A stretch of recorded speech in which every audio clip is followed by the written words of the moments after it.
Haleluya. Shalom jemaat Bibi Putra dikasih Tuhan Yesus. Kita bersyukur Tuhan kita tetap baik menyertai kita sampai detik ini. Amin. Haleluya, kita bersyukur Dia bukan saja mati, tapi Dia bangkit di hari ketiga. Dia membuktikan bahwa Yesus adalah Tuhan bagi kemuliaan Allah Bapa. Amin. Kita berikan tepuk tangan buat Tuhan Yesus karena kebaikan Tuhan. Amin. Haleluya. Untuk itulah kita mau naikkan ucapan syukur kita lewat ibadah Paskah pagi ini. Kita menyanyikan pujian Allah bangkit, kita menaikkan pujian oleh darah dan domba. Kemenangan terjadi atas hidup kita. Haleluya, haleluya. Mari kita memuji Tuhan lewat pujian ini saudara. Haleluya. Sambil kita bertepuk tangan sama-sama. Haleluya. Terima kasih Tuhan. Sambil kita bertepuk tangan di rumah kita. Agungkan Dia.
yang bangkit buat kita dan memberikan kemenangan. Terima kasih Tuhan, Engkau bangkit buat kami. Kau buktikan Kau juru selamat kami. Engkau hidup Bapa. Kami angkat tangan, kami bersyukur. Terima kasih Yesus. Terima kasih.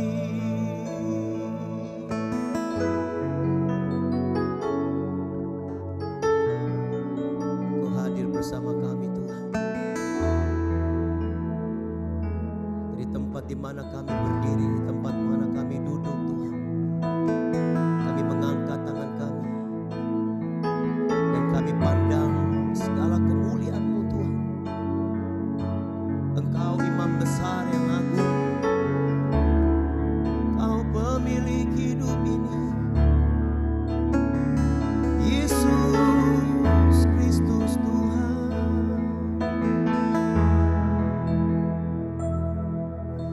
Ku pandang kemuliaan-Mu, Imam besar maha agung. Kaulah pemilik hidupku, Yesus Kristus Tuhan.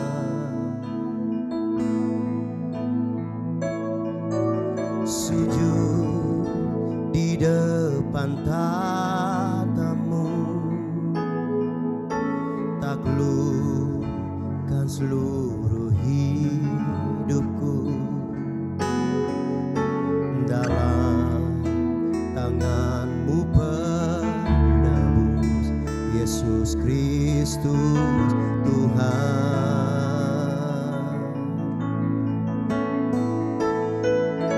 Tiada satu pun yang luput dari karya kasih-Mu yang mulia. Bagi-Mu segala pujian, hormat, kemuliaan.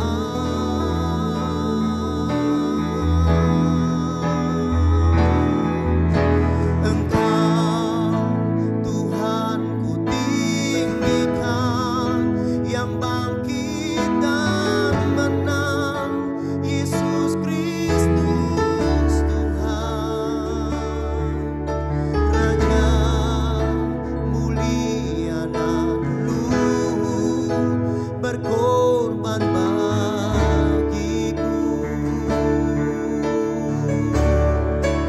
Selamatkan jiwaku, mari sembah Dia.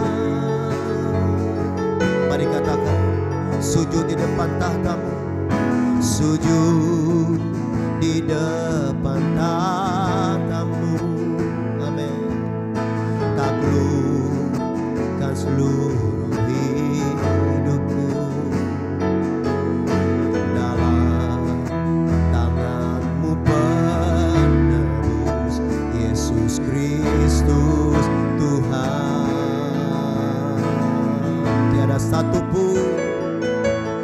Tiada satu pun yang luput dari karya kasih-Mu yang mulia.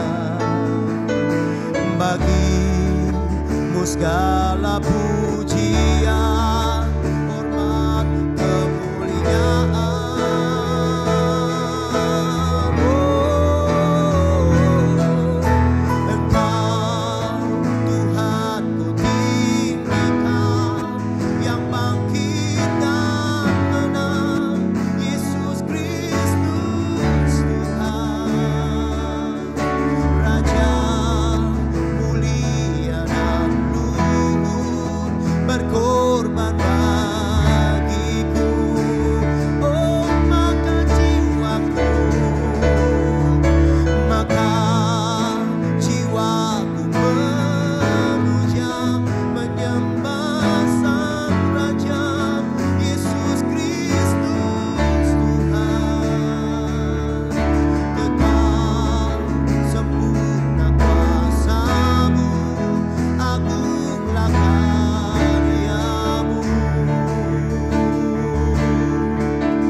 mau sembah Dia Bapak Ibu.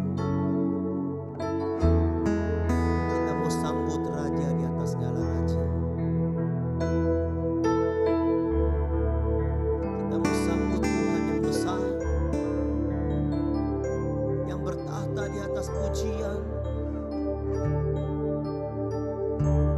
Dan dari mezbah ini Tuhan, Kami mau mengangkat tangan kami. Kami mau pandang kemuliaan-Mu, kemahdasyatan-Mu Tuhan. Apapun yang terjadi, kami orang-orang yang lebih dari pemenang. Kami sambut Engkau. Mari angkat tanganmu tinggi-tinggi di hadapan Tuhan Bapak Ibu. Jemaat GBI Putra dimanapun engkau berada, angkat tanganmu, sembah Dia, masyurkan Dia,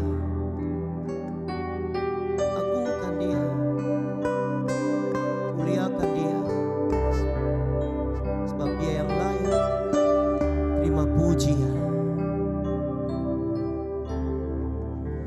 Sambutlah Yesus, tinggikan Yesus,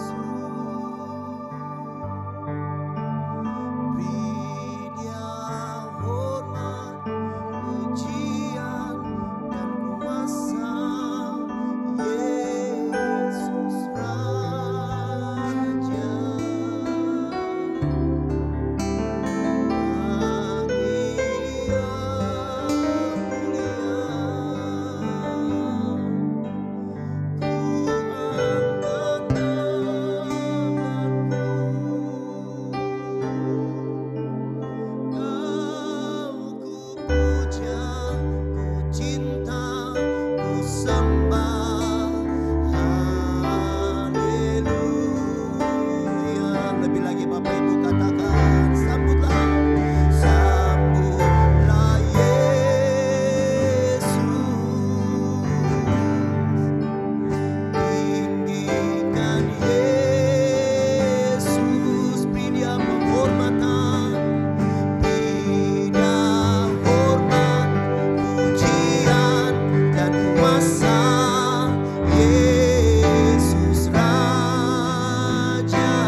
sama-sama.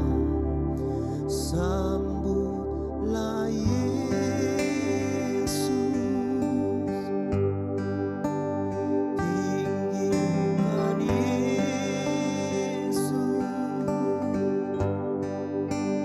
beri Dia hormat, pujian dan kuasa. Yesus Raja.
Saudara sekalian semuanya, shalom, selamat pagi.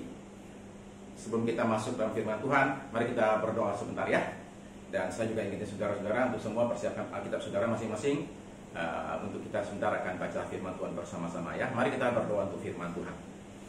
Pada pagi ini kami berkumpul di sini dalam ibadah online ini Bapa Surgawi, dan menaikkan puji syukur kami, terima kasih kami buat anugerah-Mu, untuk kasih karunia-Mu yang indah buat kami bisa beribadah dalam ibadah online. Terima kasih Tuhan, sebentar firman Tuhan yang mau terima, kami serahkan pemerintah ke tangan Tuhan. Pakai hamba-Mu boleh jadi berkat, Roh Kudus, urapi hamba-Mu, pakai hamba-Mu, sehingga pada hari ini oleh karena pertolongan Tuhan saja firman Tuhan disampaikan dan boleh jadi berkat bagi kami semua.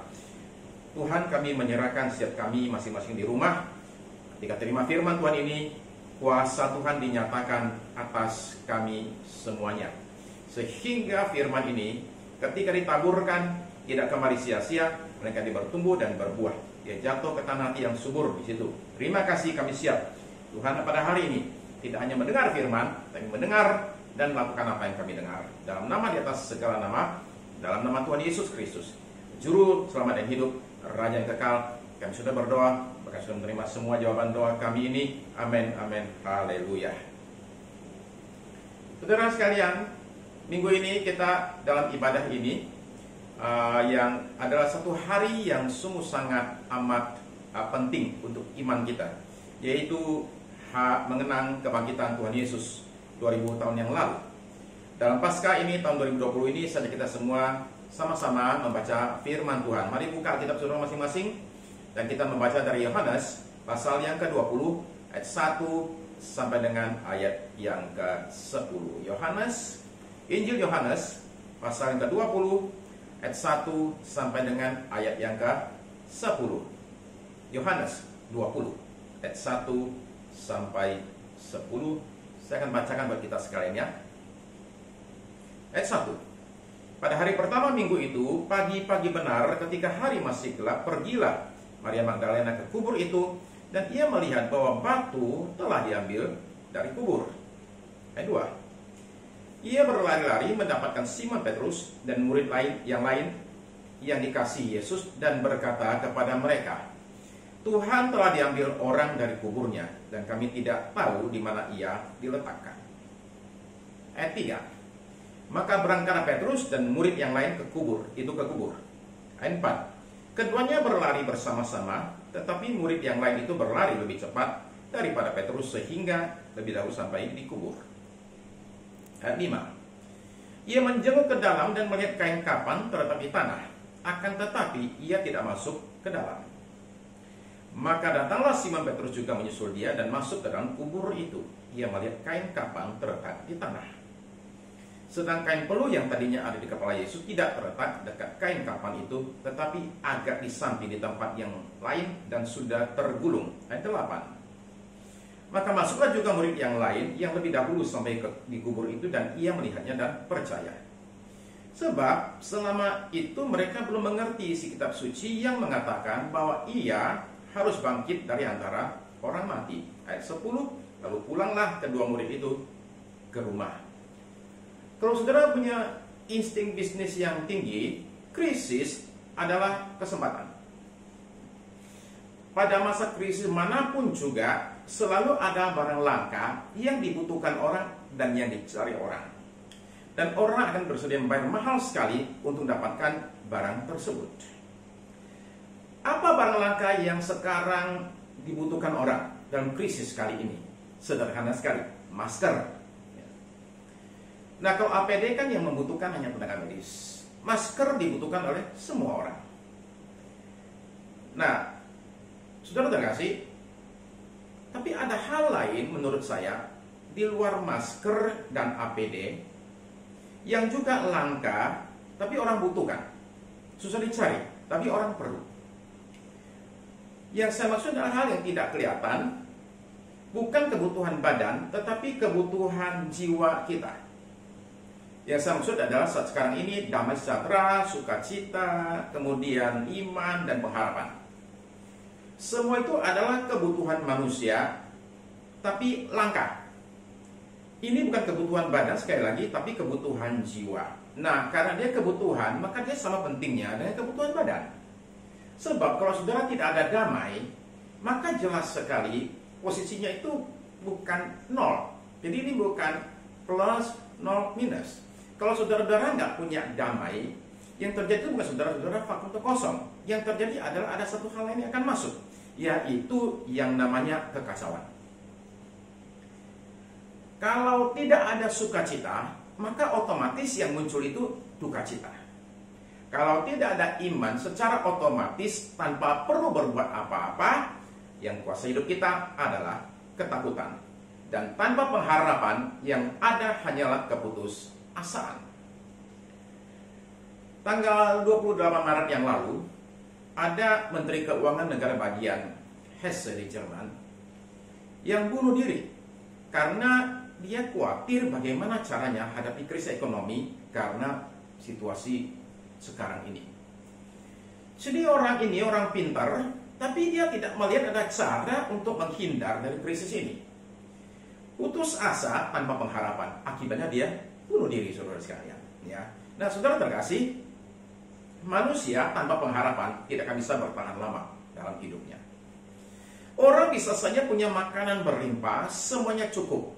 Tapi ketika dia tidak punya pengharapan, dia tidak akan bertahan lama. Ada satu orang dari Angkatan Udara Amerika Serikat yang menulis The Rule of Threes, hukum 3. Yaitu dia bilang gini, Anda akan bisa bertahan hidup 3 minggu tanpa makanan, 3 hari tanpa air minum, 3 jam tanpa perlindungan, 3 menit tanpa oksigen atau udara. Tapi Anda nggak bisa bertahan 3 detik tanpa pengharapan. Demikian vitalnya pengharapan dalam hidup manusia. Jadi kita jangan sampai salah dan kebalik. Jadi yang kita mesti perhatikan adalah bukan di mana ada kehidupan, di situ ada pengharapan. Bukan, terbalik.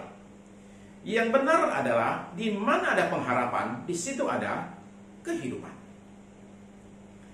Nah, saudara bisa ganti kata kehidupan dengan kata-kata yang lain. Sama saja. Di mana ada pengharapan, di situ ada kemenangan. Dan di mana ada pengharapan, di situ ada terobosan. Yang menjadi masalah sekarang ini adalah begini. Pengharapan itu dibutuhkan pada zaman ini, tapi dia adalah barang langka. Susah sekali dicari. Dia seperti masker zaman sekarang. Banyak orang butuh, tapi nggak semua orang mendapat.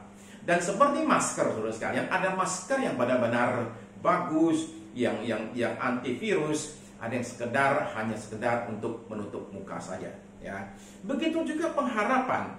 Ada pengharapan yang bisa diandalkan, yang asli, ada pengharapan yang tidak bisa diandalkan, yang palsu. Nah, yang palsu yang kau ini tidak akan bertahan lama. Pengharapan palsu adalah pengharapan kepada manusia dan kekuatan manusia. Dan manusia selalu akan mengecewakan. Kalau enggak di awal, nanti di tengah. Kalau enggak di tengah, nanti di ujung. Dia akan mengecewakan. Nah, cerita demi cerita sudah kita dengar. Bahkan mungkin kita sudah alami sendiri bagaimana manusia itu mengecewakan kita. Dan kalau saudara perhatikan, di semua negara di dunia, politisi saudara sekalian menjelang pemilihan itu biasanya memberikan banyak sekali janji-janji. Ya, dunia politik menjanjikan juru selamat. Kalau saya ini dipilih, maka masalahmu akan selesai. Ya, polusi akan dapatkan namanya solusi. Ya, macet akan jadi masa lalu, banjir akan jadi genangan. Maksud saya banjir jadi kenangan, oke? Bukan genangan. Sekolah akan gratis, pekerjaan akan melimpah, keamanan akan meningkat, penjahat akan kita ikat, koruptor kita sikat. Demikianlah berbagai janji-janji yang sebagian bisa terpenuhi, sebagian lagi tidak terpenuhi. Ya, itu karena janji dari manusia saja. Nah, murid-murid Tuhan Yesus itu ada pada satu titik situasi tanpa pengharapan pada waktu Jumat Agung. Dalam bahasa Inggrisnya itu Jumat Agung itu Good Friday, Jumat yang baik. Nah, kita sekarang bisa bilang sih itu Jumat yang baik karena kita udah tahu ceritanya nih apa yang terjadi. Kita sudah tahu juga bahwa 3 hari kemudian terjadi sesuatu yang memutarbalikkan keadaan, ya, yaitu Minggu Kebangkitan atau yang kita perintah hari ini, Minggu Paskah. Tapi bagi murid-murid Yesus, pada hari Jumat itu itu bukan Jumat yang baik. Itu adalah Jumat yang mengerikan dan menghancurkan. Guru mereka andalkan selama ini ternyata akhirnya dihukum mati. Dan akhirnya mati beneran, saudara sekalian. Mereka sudah meninggalkan segala-galanya. Mereka mempertaruhkan masa depan mereka dan hidup mereka dengan mengikuti guru mereka yang mereka percaya adalah juru selamat dan Mesias. Dan sekarang Mesias itu akhirnya sudah berakhir di dalam kuburan. Sekarang mereka sendiri pun ketakutan. Takut nanti ikut diciduk. Mereka sekarang kalaupun keluar rumah udah pakai masker lapis 3, saudara sekalian. Maskernya pun model ninja, cuma kelihatan mata aja tuh. Kenapa? Bukan takut virus, tapi takut saudara sekalian dikenali orang. Nah, lalu mereka sendiri pun rasa kesedihan yang sangat dalam sekali karena guru yang mereka kasih itu sekarang sudah tidak ada. Saudara-saudara sekalian, itu perasaan mereka itu campur aduk antara marah, sedih, bingung, takut, putus asa. Bagi mereka sekarang tidak lagi namanya iman, pengharapan, masa depan, semua nggak ada, semuanya hancur. Jadi mereka dalam satu krisis besar yang menyangkut nyawa dan masa depan mereka. Seperti saya tahu banyak orang pada zaman ini dalam situasi yang seperti demikian, di mana pengharapan rasanya tidak ada, yang ada hanya kebingungan dan kegalauan dan ketakutan. Tapi pada minggu pagi, 3 hari setelah guru mereka itu disalibkan, mereka terima satu kabar yang bikin kaget. Kuburan kosong, nggak ada mayatnya. Nah, sekarang mari umpamakan saudara-saudara itu jadi salah satu dari murid yang mendengar berita itu. Ketika saudara mendengar ada laporan, kuburan guru kita itu ternyata kosong, mayatnya nggak ada. Apa pikiran pertama yang muncul di benak saudara? Pikiran pertama, nggak mungkin. Ini pasti keliru, pasti salah nih. Nggak mungkin, saudara nggak akan percaya. Reaksi pertama. Makanya dalam bacaan tadi yang kita baca, Petrus dan Yohanes itu lari ke kuburan untuk melihat. Jangan-jangan keliru, jangan-jangan salah nih. Ya, tapi ternyata benar, mayatnya tidak ada. Ya, saya perhatikan satu catatan kecil yang menurut saya menarik adalah bahwa ini cerita Yohanes. Dia lari bersama dengan Petrus. Nah, saudara mesti ingat, Yohanes ini kan yang paling muda ya dari semua rasul, paling kecil ya. Dia larinya itu cepat, mendahului Petrus. Tapi sampai di sana, cuma di pintu kuburan nggak berani masuk. Iyalah, saudara sekalian tentu dia ragu juga kan. Petrus yang model berani, begitu nyampe dia masuk. Nah ternyata benar, mayat nggak ada. Oke, sekarang realitanya adalah mayat tidak ada, kubur kosong. Nah sekarang analisa, mayat tidak ada, kemana mayatnya? Menurut analisa yang umum, normal, dan logis, ini mayat nggak ada, simple, karena ada yang ngambil. Maka saudara perhatikan bahwa di awal sekali, ketika para wanita itu datang melapor, laporannya begini, ayat 2 yang kita baca tadi.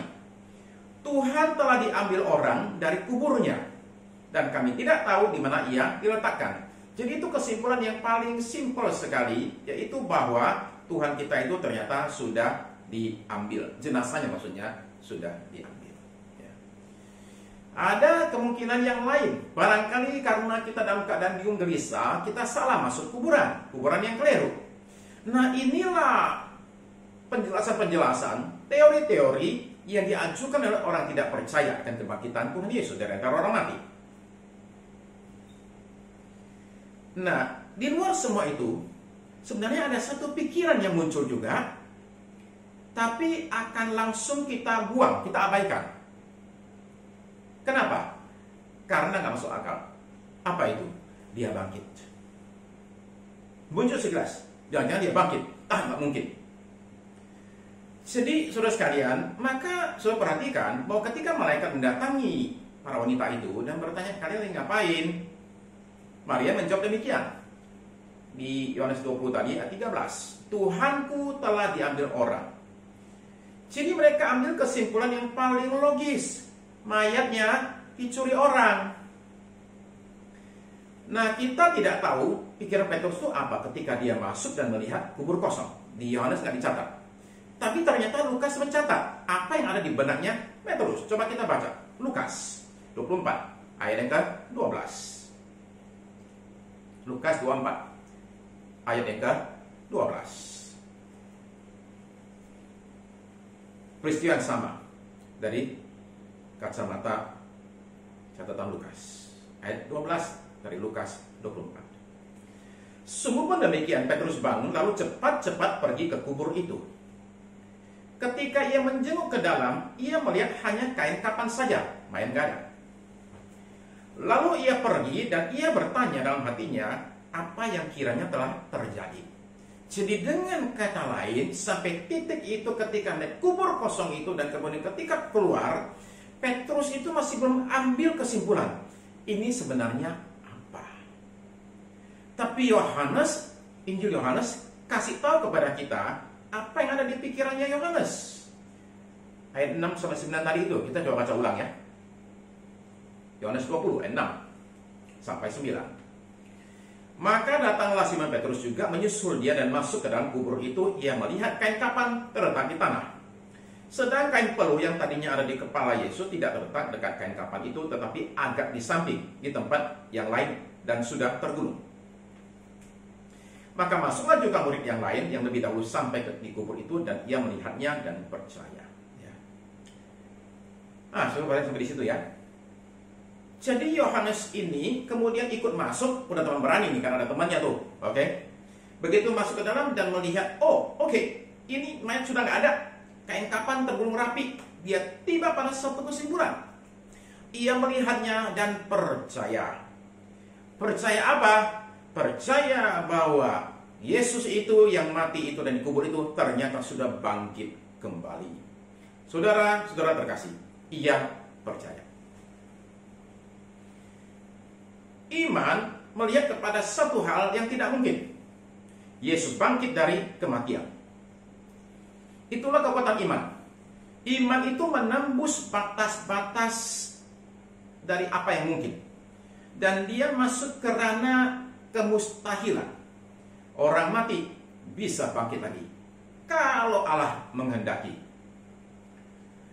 Saudara sekalian, jadi iman itu menembus batas-batas kemungkinan. Dan dia bergerak masuk kepada wilayah kemustahilan. Hal-hal yang mustahil bisa jadi karena inilah kata Alkitab. Tidak ada yang mustahil bagi orang yang percaya. Tapi awas. Perhatikan bahwa iman itu didasarkan kepada sesuatu. Bukan sembarang klaim, bukan sembarang percaya, mau apa saja lalu mengakunya beriman. Iman itu didasarkan kepada firman Tuhan, kepada janji di firman Tuhan. Itu yang membuat iman menjadi iman. Lain daripada itu namanya ilusi, halusinasi, itu namanya nekat. Iman bukan nekat, iman bukan ilusi, bukan halusinasi. Nah, iman itu didasarkan kepada janji di kitab suci. Itu yang membuat seorang boleh beriman ketika menerima satu janji. Dalam konteks ini ayat 9 berkata demikian. Sebab selama ini mereka belum mengenal isi kitab suci yang mengatakan bahwa ia harus bangkit dari antara orang mati. Itu dia kuncinya. Rupanya di kitab suci sudah dikatakan bahwa Mesias ini itu harus bangkit dari antara orang mati. Jadi dari situ muncul pengharapan di tempat yang normalnya tidak ada pengharapan, yaitu kuburan. Di kuburan, saudara sekalian, ternyata masih ada yang namanya harapan. Kebangkitan Kristus dari antara orang mati membawa efek sedemikian rupa sehingga mulai saat itu kemana-mana para rasul kalau berkhotbah dan bersaksi tidak pernah tidak menyebut tentang Kristus yang bangkit dari kematian.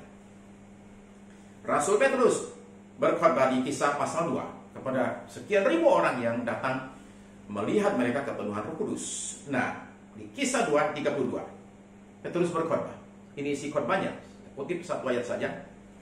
Yesus inilah yang dibangkitkan Allah, dan tentang hal itu kami semua adalah saksi. Jadi dia mengatakan Yesus ini mati dan dibangkitkan, dan kami dia saksi bahwa dia sudah bangkit. Paulus, Kisah 17 ayat 30 sampai 32. Kisah para Rasul pasal ke-17 ayat 30 sampai 32. Kisah 17 ayat 30 sampai 32. Paulus sedang ada di kota Athena. Dia kemudian datang ke satu tempat di mana orang-orang pintar Athena itu berkumpul dan berdiskusi antar mereka tentang berbagai hal dalam hidup ini.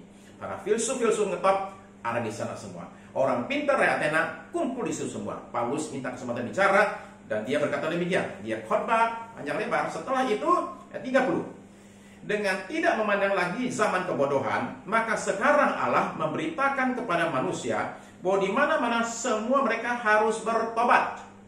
Ayat 31. Karena ia telah menetapkan suatu hari pada waktu mana ia dengan adil akan menghakimi dunia oleh seorang yang telah ditentukannya, sesudah ia memberikan kepada mereka semua orang suatu bukti tentang hal itu dengan membangkitkan dia dari antara orang mati. Ketika mereka mendengar tentang kebangkitan orang mati, maka ada yang mengejek dan yang lain berkata, lain kali saja kami mendengar engkau berbicara tentang hal itu. Saudara sekalian, sejauh Paulus berkhotbah tentang hal lain, orang-orang pintar ini masih mau mendengar. Begitu dia bicara tentang kebangkitan Kristus dari antara orang mati, langsung acara bubar. Dan bahkan katanya Paulus jadi bahan olok-olok. Orang zaman 2000 tahun lalu juga sudah tahu yang namanya orang mati ya tetap mati. Nah, Paulus bukan orang bodoh, saudara sekalian. Kita semua tahu itu. Dia juga bukannya tidak tahu kalau dia menyinggung tentang kebangkitan Kristus dari antara orang mati, itu susah diterima. Lalu pertanyaannya, kalau begitu kenapa dia masih paksakan bicara tentang hal itu? Itu pertanyaannya, saudara sekalian. Karena pertama, itu adalah kebenaran. Saksi mata ada ratusan yang berjumpa dengan Kristus yang sudah bangkit itu. Jadi ini bukanlah suatu halusinasi massal, ini adalah sesuatu berita kebenaran.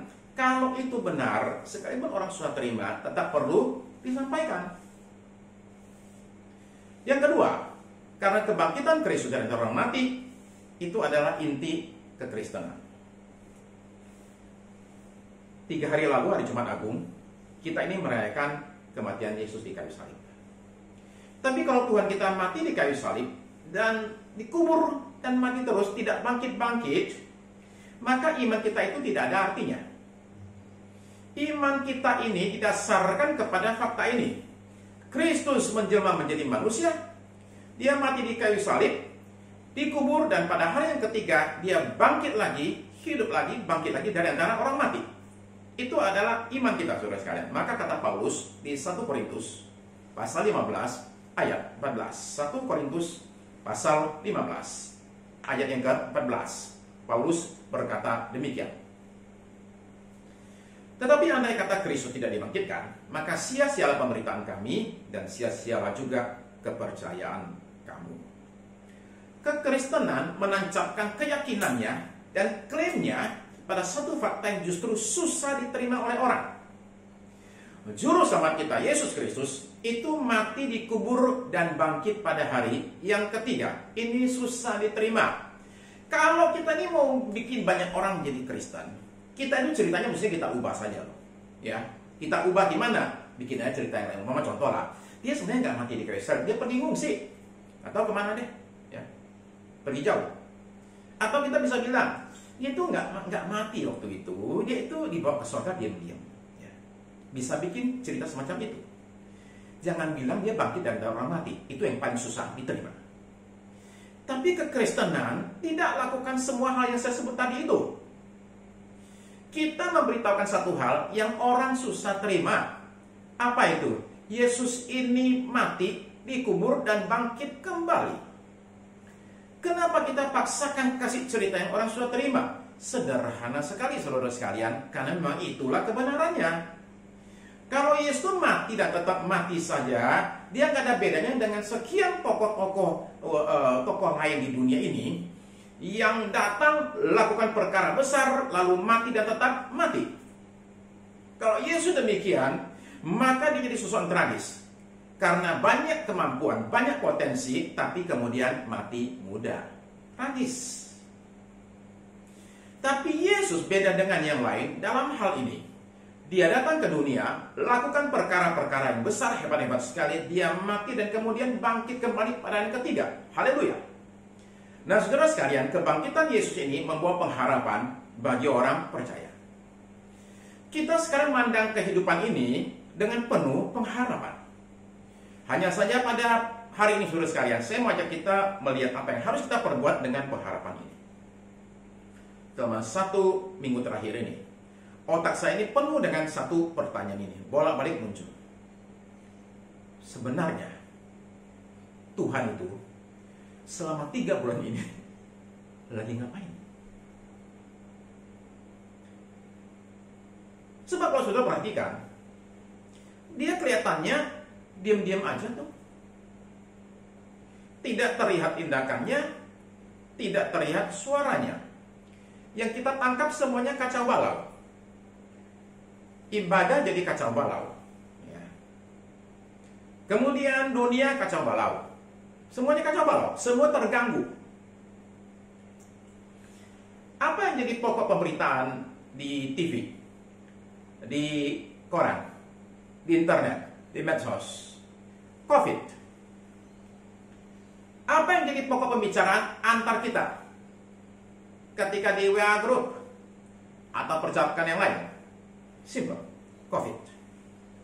Semua kita itu fokus, terpukau, terpesona dengan COVID. Setiap detik, benar-benar setiap detik loh. Kalau sudah ke internet, itu ada situs-situs yang dari detik ke detik, menit ke menit, memberitakan apa yang sedang terjadi pada COVID di seluruh dunia. Berapa tambahan korbannya, berapa yang meninggal, itu detik ke detik, menit ke menit, itu ada semua. Jadi kita setiap detik membicarakan korban COVID, mendiskusikan bahaya COVID, mengamati gerakan COVID, menghitung korban COVID. Lalu pertanyaannya, apa yang Tuhan sedang kerjakan di dunia ini? Apakah dia bekerja? Iya, itu jawabannya, saudara. Dia sedang bekerja. Dia sedang, kalau istilah saya itu, menjalankan caturnya. Sekalipun dia tidak sambil gembar-gembor. Saudara-saudara sekalian, apa yang Tuhan sedang kerjakan di dunia pada saat ini? Saudara harus tahu bahwa Tuhan tidak pernah panik. Dia bukan sedang kaget karena kok COVID mendadak muncul, menyebar begitu cepat. Semua yang terjadi ini sepengetahuannya dia sedang jalankan, tadi saya bilang caturnya itu. Saudara-saudara sekalian, Tuhan sedang ngapain? Dia sedang mempersiapkan kedatangannya kali yang kedua ke muka bumi ini. Itu yang sedang dia lakukan. Nah, saudara sekalian, jadi pada momen ini, saudara, saya orang percaya yang karena kebangkitan Kristus sekarang menemukan pengharapan. Jadi kita pandang hidup ini dengan penuh pengharapan, tanpa ada keputusasaan, tanpa ada kekhawatiran, ketakutan. Kita pandang hidup ini dalam situasi kacau begini, dan harus bisa melihat bahwa Tuhan sedang bekerja. Dia tetap aktif, dia tetap lakukan apa yang dia sudah rancangkan semua sebelum dunia dijadikan. Dia sudah atur semua langkah-langkahnya, tidak ada yang bikin dia surprise, kaget, shock, atau panik. Tuhan kita bertata di sorga di tempat maha tinggi, dan dia saat ini, saudara sekalian, dalam keadaan memegang kendali atas segala sesuatu. Tidak ada yang di luar kendalinya. Saudara-saudara sekalian, dunia boleh kacau, sorga tidak pernah kacau. Dunia boleh jungkir balik, sorga tidak pernah jungkir balik. Jadi kita pandang hidup ini, kita pandang peristiwa di dunia ini, termasuk kekacauan sekarang ini, dan kita mengatakan, saya tahu satu hal, Tuhan saya in charge. Dia mengontrol segala sesuatu, mengatur segala sesuatu, dia kendalikan segala sesuatu. Itu yang harus menjadi cara pandang kita sebagai orang percaya yang punya Tuhan yang sudah mengalahkan kematian. Jadi kita sekarang terima kekuatan, kita menerima pengharapan, dan kita harus pandang hidup ini dengan keberanian dan pengharapan yang kita terima ketika kita percaya Kristus Yesus mati dikubur dan bangkit pada hari ketiga, dan hari ini kita memperingati kebangkitannya. Saudara sekalian, kita orang punya pengharapan. Jadi saja kita berikan respons yang tepat atas semua peristiwa di dunia ini, saudara sekalian. Bagaimana respons kita orang percaya? Nomor 1, mari kita sekarang bagikan pengharapan ini kepada banyak orang yang lagi hilang harapan. Ada banyak orang hilang damai sejahtera. Ada banyak orang sekarang hidup dalam ketakutan dan kegelisahan. Mereka ada di mana-mana di sekitar kita, jumlahnya banyak sekali. Ya. Bahkan setelah COVID ini berlalu, dan yang namanya PSBB, ya, pembatasan sosial berskala besar, kalaupun itu dicabut semua nanti, saudara sekalian, tetap saja ada banyak orang yang hilang harapan, yang dalam keadaan kacau. Dan kita sebagai orang percaya yang punya berita bagus, kita patut, saudara sekalian, kita mesti punya belas kasihan untuk menyadari ini orang lagi susah, dan kita tahu jalan keluarnya. Kita wajib dan patut kasih tahu sama mereka, begini loh, ada Yesus yang adalah Tuhan yang mengalahkan semua, termasuk maut sekalipun, dia sanggup tolong kamu. Saudara-saudara sekalian, tugas kita adalah memberikan kepada mereka kesaksian ini, lalu izinkan Roh Kudus yang take over, yang ambil alih, menjamah banyak orang. Kita tidak usah menangkan orang, kita cukup bersaksi, tapi izinkan Roh Kudus yang bekerja memenangkan orang-orang tersebut. Tugas kita hanya memberitakan saja, biar Roh Kudus yang menginsafkan. Jadi saudara sekalian, itu yang pertama harus kita perbuat. Bagikan kabar baik pengharapan ini kepada orang-orang yang lagi putus pengharapan. Yang kedua, saudara sekalian, respon kita sebagai orang percaya. Nah, saudara terkasih, virus COVID ini akan berlalu. PSBB ini akan berakhir. Situasi akan normal kembali. Ketika semuanya normal kembali, apakah kita akan kembali ke business as usual? Hidup seperti kemarin-kemarin lagi. Hidup biasa-biasa saja, tanpa ada perubahan.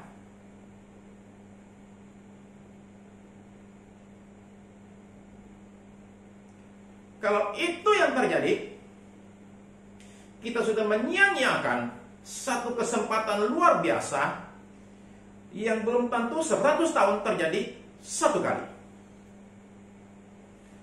Tuhan itu kasih kita kesempatan yang luar biasa melalui PSBB dan work from home ini. Ini satu kesempatan buat kita untuk kita hidup tidak seperti yang sudah lalu-lalu. Untuk kita nggak kembali ketika semua ini sudah selesai, situasi normal lagi, untuk kita tidak kembali kepada yang normal yang dulu. Saudara-saudara sekalian, ketika semua ini sudah berlalu, kita mesti berubah. Jadi momen ini, waktu 2-3 bulan ini, adalah kesempatan untuk kita menata hidup kita dan prioritas kita. Saya selalu tekankan, seperti saya khotbah minggu lalu, selama ini kita sudah berlari terlalu cepat dalam persaingan hidup, tapi kita terlalu lambat dalam perlombaan iman. Kita terlalu cepat dalam persaingan hidup, tapi terlalu lambat dalam perlombaan iman. Kita mesti atur ulang prioritas hidup kita. Kita mesti mendahulukan hal-hal yang menyangkut kekekalan dan sorga. Untuk apa kita mati-matian berikan begitu banyak waktu kita, energi kita, tenaga kita, kita korbankan banyak hal dalam hidup kita, korbankan kesehatan kita, korbankan pertemanan, korbankan keluarga, untuk mengumpulkan hal-hal yang ketika kita mati, kita tuh nggak bawa. Kenapa kita sedemikian bodohnya kumpulkan hal-hal begitu banyak dengan mengorbankan begitu banyak untuk hal-hal yang nanti kalau kita mati kita nggak bawa. Untuk hal yang nggak ada artinya di kekekalan, saudara sekalian. Bukankah itu bodoh sekali hidup kita selama ini? lakukan banyak hal, berikan banyak waktu untuk hal-hal yang sekali lagi nggak kita bawa, ya kan, kita tinggalkan ketika kita menghadap Tuhan. Saudara-saudara sekalian, bukankah sekarang momen waktunya untuk kita berkata, saya perlu juga perhatikan hal yang menyangkut kekekalan dan surga. Inilah adalah kesempatan untuk kita memikirkan ulang hubungan kita dengan Tuhan. Selama ini, sebenarnya siapa yang Tuhan?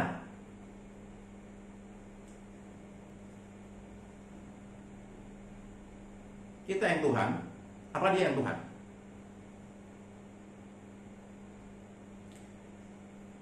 Kepentingan siapa yang didahulukan dalam hubungan kita dengan Tuhan?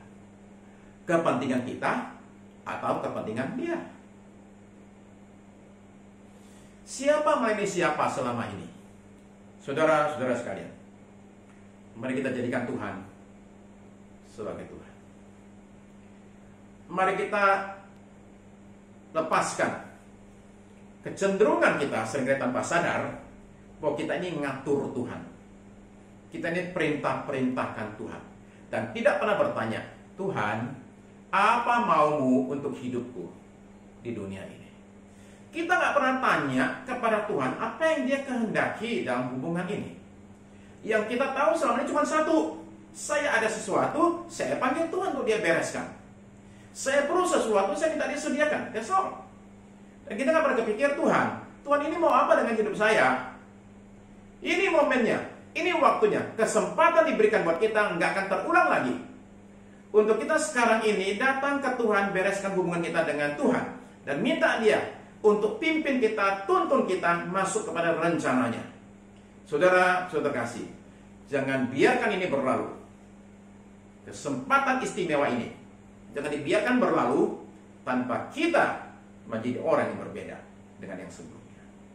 Supaya ketika COVID berlalu, PSBB ini diangkat, hidup normal kembali, kita nggak jadi kembali seperti yang dulu.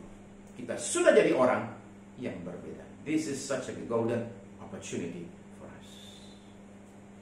Ini sungguh satu kesempatan emas buat kita sekalian yang tidak akan terulang lagi. Kalau saudara abaikan ini semua, tetap seperti yang dulu,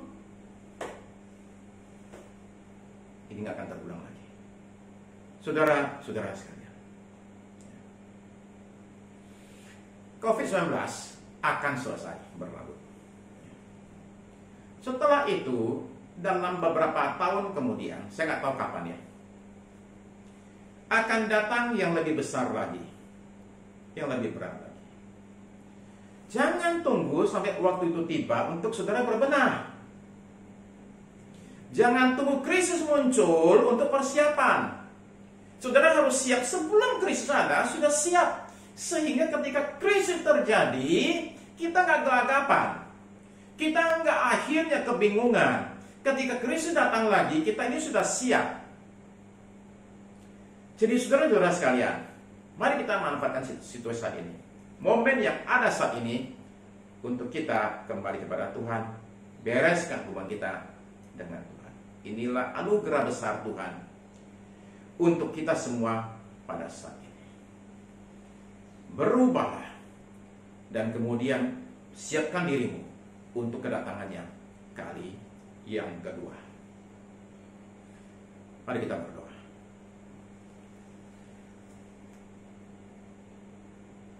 Saya mau saudara pada saat ini, sementara saudara ada di rumah saat ini, saya mau saudara untuk bangkit berdiri.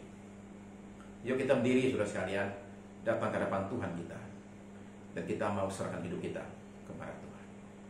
Beberapa dari kita perlu bertobat, perlu mengubah jalan kita, perlu mengubah prioritas hidup kita. Beberapa kita saudara sekalian perlu bereskan hidup kita. Beberapa kita saudara sekalian perlu untuk periksa diri kita, untuk kita sungguh-sungguh dengan Roh Kudus untuk menyatakan karya atas kita. Saudara-saudara terkasih, izinkan saya berdoa saudara-saudara sekalian. Terima kasih Tuhan Yesus, nyatakan berkat-Mu dan kuasa-Mu atas hidup kami. Kami datang Tuhan dalam ibadah pada minggu kebangkitan ini untuk menyatakan syukur kami akan pengharapan kami terima melalui kebangkitan Tuhan Yesus Kristus dari antara orang mati. Terima kasih untuk pengharapan ini. Kami pandang hidup ini sekarang dengan pengharapan yang luar biasa, bahwa semuanya sudah dikalahkan oleh Tuhan Yesus, termasuk maut sekalipun. Sekarang ya Tuhan, ajari kami jadi orang-orang yang memanfaatkan waktu, kesempatan dengan baik.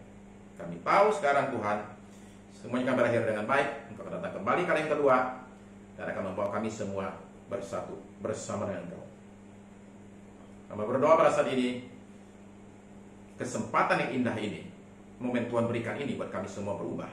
Tuhan tolong kami, supaya kami bisa sungguh-sungguh berubah. Kami bisa menjadi sungguh-sungguh umat Tuhan yang boleh menyenangkan hati Tuhan.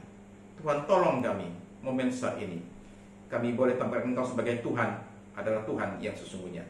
Kami boleh bertanya rencana Tuhan. Kami mau tahu kehendak Tuhan atas hidup kami, sehingga hidup kami hidup yang berkenan di hadapan Tuhan. Terima kasih Tuhan Yesus, anugerah besar ini kami mau manfaatkan dengan baik, untuk kami boleh persiapkan diri kami menjelang Kau datang kembali kali yang kedua. Terima kasih Tuhan Yesus. Nyatakan berkat atas kami semua dalam nama Yesus. Saudara sekalian yang dikasihi, sebelum saya doa berkat, ada satu hal yang saya sampaikan, yaitu kita ingin sekali jadi berkat untuk orang-orang susah, mereka yang menghadapi berbagai masalah, kekurangan dalam segi materi dan secara fisik. Maka gereja kita ingin ambil bagian. Kalau saudara-saudara tergerak untuk ambil bagian, setelah sebentar doa berkat, di layar saudara itu ada beberapa nomor akun rekening di bank yang saudara pakai. Kalau saudara ingin dukung pekerjaan Tuhan, saudara bisa berikan untuk operasional gereja, itu ada rekening di situ. Ada satu lagi yang untuk sosial, dana sosial yang akan kita pakai membantu orang miskin. Kemudian ada satu lagi untuk mengembangkan gereja kita di Green Lake. Manapun yang saudara sudah tergerak, perlu bisa lakukan hal tersebut saudara sekalian.